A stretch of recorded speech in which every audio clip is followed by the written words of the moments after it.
Alright, so what I'm doing is replacing the valve stem seals. This is the head, right? Real similar to a B series or K series head. You know, take the keepers out. The keepers are a little bit different. As you can see, it's got 3 keeper rings on the valve instead of just the 1 or 2 that the Honda has, but the keepers themselves are, you know, the same, other than that fact of the rings. Valve springs the same, pretty standard. The valve stem seals that go right down here on the valve guide, real similar. These are been a pain in the butt to get off because they're way deep in there. This is probably more like a K series head, being how deep down in the head that these are and the angle that they're at. But anyways, real similar. I use my valve spring compressor tool, same that I use on Hondas, B series, D series, whatever. This thing's pretty universal. Got it on eBay, so I mean, it does the job. I think I've showed y'all before in another video. Rock it on there like that. Make sure this is on the center bottom of the valve. This will move around so you can get to your keepers, and you can get it on here and screw this thing down, compress the spring, release the keepers, blah blah blah. Anyways, this is what the head looks like. This is the process I'm doing. You know, cleaning the valves while I've got them out and off. And some of y'all might not approve of my method, but you know, I just use the wire wheel on the bench grinder and get all the carbon and crap off. It might not be the best method, but it's always worked for me. You know, these valves they're freaking pretty hard and durable. You don't really have to worry too much about messing them up. Now, you don't want to drop them or hit them with a hammer, you know, smash on them really, but other than being really rough on them, they're freaking hard material. They're durable. I believe these are sodium filled from everything I found. And yeah, maybe when I get the next set out, I'll show y'all me cleaning them up, and we'll go from there. Okay, so this is how I put these valve stem seals on here. You're gonna lube it up with a little bit of oil. Nice clean brand new oil. You're gonna lube it up a little bit. Make sure you get where that valve stem is going to come through on the keeper. Can't tell if I'm getting any oil or not, but yeah. And then what I do is, if I can't get my fingers down in there to drop it on, I'll take my pliers and just drop it on there to start with.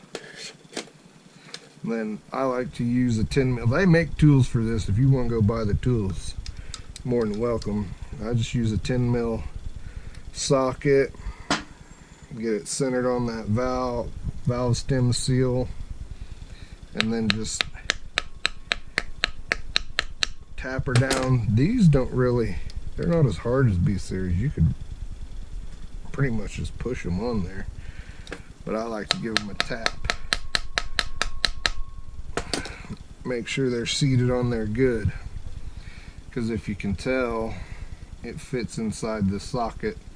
The outside of the socket grabs the outside rim of the stem seal pretty dang well and pushes it down on there. So that's that part of it.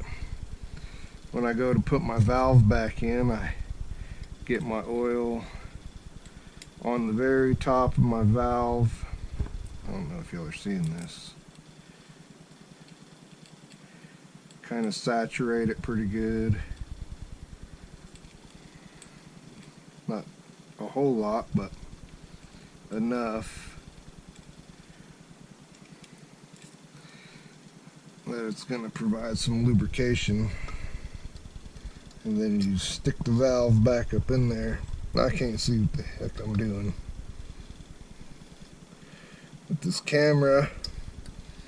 I know you sure can't. Stick the valve back up in there, push it, twist it, and it'll pop through. There you go, you're ready to put the spring back on, the keepers back in. I was going to tell y'all something else, I don't remember now. I'll think of it and put it in the video. Oh yeah, that's what I was going to tell y'all. When you're taking these valves in and out, make sure you're putting them back the exact same place that you took them out. That way you won't have any valve seating issues right here where the valve seats. It's going to go right back into the same place it was. It was already seated to begin with, so it's going to seat again right back how it was. The only time you need to worry about lapping the valves or reseating them is if you're replacing the valve or the seat itself. Then you're going to have to lap it or whatever, you know, take it to the machine shop and have them do it. Either way, but if you put it right back where you got it from is the main thing, you're not going to have any problems. As long as your valves are good, not bent, you know, any craziness like that. That's what I was going to tell you. Okay, I think I've showed you all this before, but I'm going to go ahead and show you again on this head. Anyways, just how to do these keepers. I think I've showed y'all on a B series, but like I said earlier, it's real similar. Almost the exact same. It's just this is a Volkswagen Audi. I mean, sometimes a dock is a dock. It don't matter. Honda, Volkswagen, principles are still the same. The workings are real similar, if not identical. I mean, it's another person's interpretation of how to get from A to B. Screw it down there pretty good. Make sure I'm still on the center of the valve. You want to be able to wiggle it a little bit because these keepers are a pain in the butt compared to Honda ones, I think. I don't use any grease. You can put a little bit of grease on the keeper right there. It helps you to keep it in place, but I don't do it. Get a magnet, stick it to there, get it on the very edge of that magnet if it'll do it. Come on now, work with me. Stick this dude down on there, see if we can kind of jam it in there to get it to stay. There we go. Now let's see if we can get it down in that groove. Oh, this one's going nice. My other ones didn't go so nice.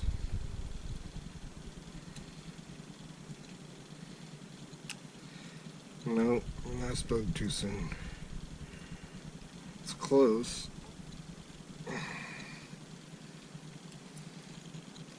Come on and get down in that groove. You gotta go down a little more.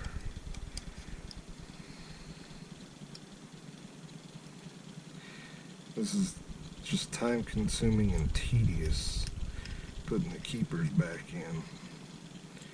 Take your time with it. Don't get frustrated because it's a frustrating job. Get it back down in that groove.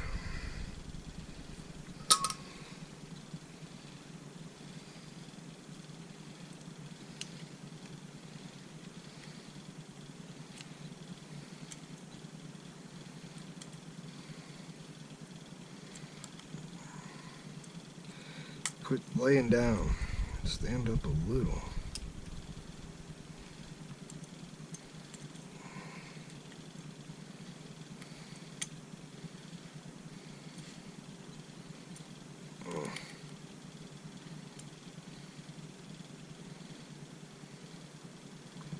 Got it. Got that one. Spin around for me so I can get the other one. Come on.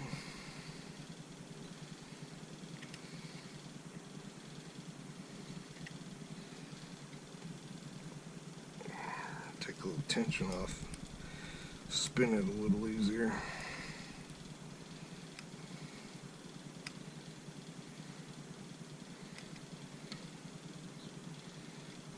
Yeah, there we go.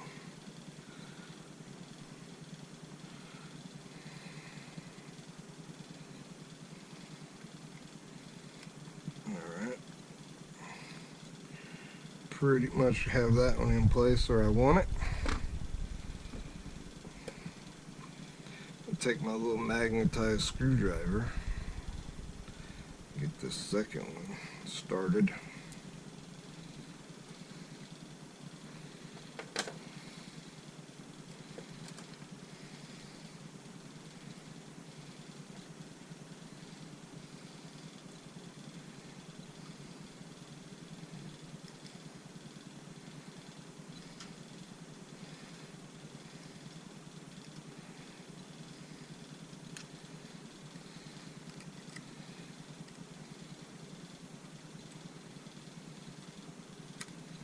Oh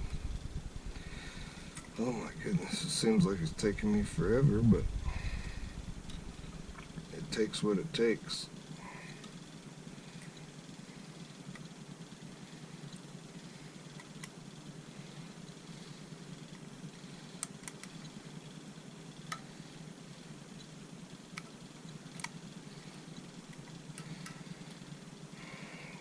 Bam! That was a little magic right there. I hope y'all can see that, seeing any of that, what I was doing.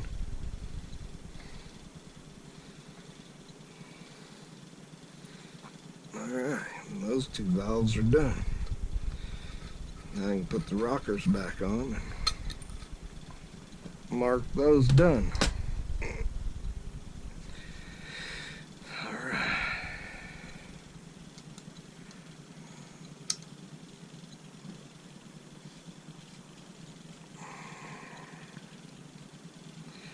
I don't know if I like these hydraulic lash adjusters. Alright, I'm going to get my silver marker and I'm going to mark these done.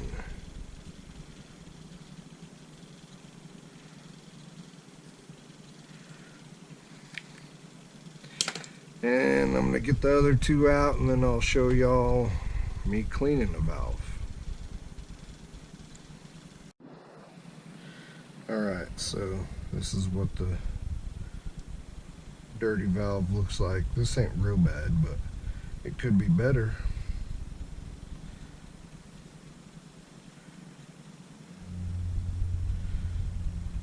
My lighting in this shop is horrible, but anyways, this is gonna be how I clean them, and it works. I've always done it this way and it's always worked, so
There we go. Nice clean valve.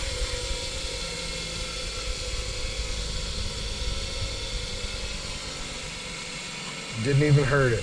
It's a little warm from all that friction, but didn't hurt a dang thing on it. Well, it's still a little dirty. Didn't push. You don't have to push very hard to get that carbon and gunk off. This part you kind of got to push a little harder, but not real hard. And this part you don't have to push very hard at all to get the crap off. And this part a little bit. It's down here that you got to push a little bit more and get that crap off of there. But anyways, that's how I do it. I didn't start out that way. I used to take some simple green and wire brush, or maybe some sandpaper, like 1000 grit sandpaper, but it works. It's a slower process if you don't want to chance using a wire wheel or whatever. Simple green does great for getting carbon off. So whatever way you want to do it, that just is a little easier and faster. And ever since I started doing it, it's always worked for me. Haven't had any problems with the valves, so there you go.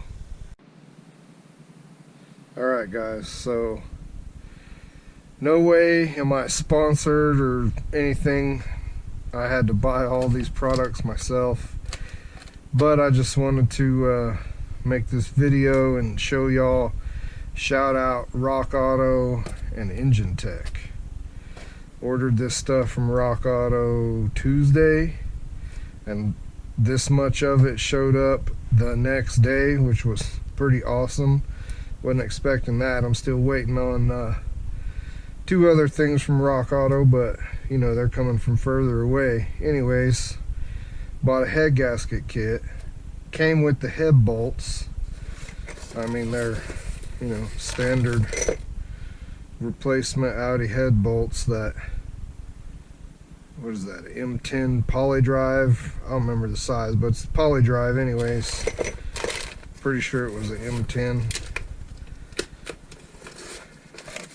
Came with the head gasket, right? Bought a set of piston rings. Dude, Engine Tech makes the best rings, I guess, because everything I found was not like this. The picture wasn't anyways. The picture for this company was. Look at that. Got the standard style oil rings. W or M style or whatever you want to call it. The standard oil control rings. No more spiral wound crazy garbage. Anyway, so shout out to Engine Tech and Rock Auto. And look at all of the stuff that came with this head gasket kit. Intake manifold gasket, valve cover gasket, cam seal, head gasket of course, exhaust manifold gasket, and your PCV gasket, turbo gaskets, throttle body gasket, turbo to exhaust gasket. Man, I can't remember what this is called. The back of the valve cover and cam timing cover gasket. You got other turbo washer gaskets. You've got injector O-rings. You've got the injector Teflon seals in there, plus all kinds of other O-rings that I'm not even sure what they're for. But I mean, this is a freaking complete dang kit. I was not expecting that. I am super pleased with that, and it wasn't that expensive. It was under $100, I'll tell you that. If you want to know, you can go to Rock Auto and check it out for yourself. But just had to shout these guys out because I'm so pleased with what I got from them. So anyways, thanks for watching.